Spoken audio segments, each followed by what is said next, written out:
less money now than we did 2 years ago, and which amounts to about $8 billion. So taking that money and continue to pay state employees, and the local, 85% of the money that we receive in Columbus goes out to local cities and villages and townships and school districts. So that's where the issue is, and that's where we're all struggling trying to have a balanced budget. Because on the federal government, we're not like the federal government. We have to have a balanced budget. How can Senate Bill 5 save the state of Ohio? If it can, then what is our wages going to go to? I know this has been discussed somewhere, because if it hasn't, we wouldn't be here today. If Senate Bill 5 passes, how can it save Ohio? If it does pass, what is our wages going to be? What's he going to do to us? You guys know. Somebody knows.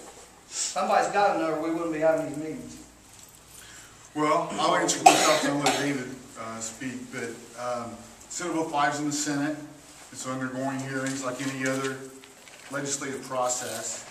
My record is pretty clear, I think, through my track record. I've supported collective bargaining and continue to support collective bargaining, but there's going to have to be some reform as far as, for example, one of the big areas is healthcare. We're all in the same, Dave and I both get the same healthcare that you guys get and gals get, and especially on the local level, there's going to have to be a way that we can buy healthcare in bulk to make it cheaper. And that's very difficult to do now in the current collective bargaining law. So those are the type of things we're going to have to look at. I supported legislation, I can't remember how many years ago, 3 or 4 years ago, but as you know, I'm from R-Wellston, and we've had the school strikes, and they've been in this area. I supported legislation that had binding arbitration instead of strikes with certain parameters to make sure that it fits the taxpayers. So that's kind of the direction that I'm coming from. But it's got a long way to go, and I'll let David kind of tell you where they are. Wait a minute, just a second. On that health care, it all boils down to health care expense, and we all know that, okay? On health care, if you insure a big group, it costs you a lot of money to insure a big group. Because the reason is, I know a little bit about this because my family's in it. Let's just say you have a company, and you got 100 people that works for you, okay? You have 15 of them people who has terminal illnesses, some kind of illnesses that makes the insurance pay out a lot. Another company that does the same thing that you do might have 400 people that pays less because they don't use their insurance as much. We need to break down, the state of Ohio needs to break these, instead of putting everybody in a big group and saying you've got 2 choices, Ohio Med or United Healthcare. They need to break it down into departments and get them sizes down smaller. Because once you get them sizes down smaller, your chances of using it are less. If you've got a group of 50 people you're insuring versus a group of 100, the people that's got 100, there's going to be a lot more people out of that group of 100 that's probably going to use it. You know what I'm saying? And it's cheaper that way.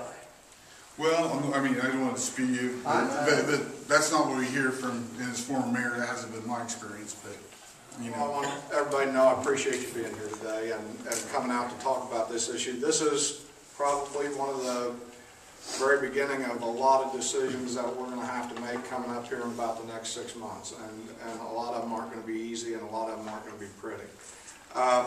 But it is time for a discussion, and it's just not the legislature that thinks that. Go back and look at one of the things that I've said a couple times here over the last couple days is if you go back and look at the editorial boards of every major newspaper in the state of Ohio, every one of them has said something has got to happen with collective bargaining. This is the way this process starts. Senator Jones has introduced Senate Bill 5, at least for the beginning part of some discussion on how we go forward from here. And I think that, you know, it kind of behooves everybody to come to the table and come up with solutions, because we're looking for that not only with the budget, but with this as well.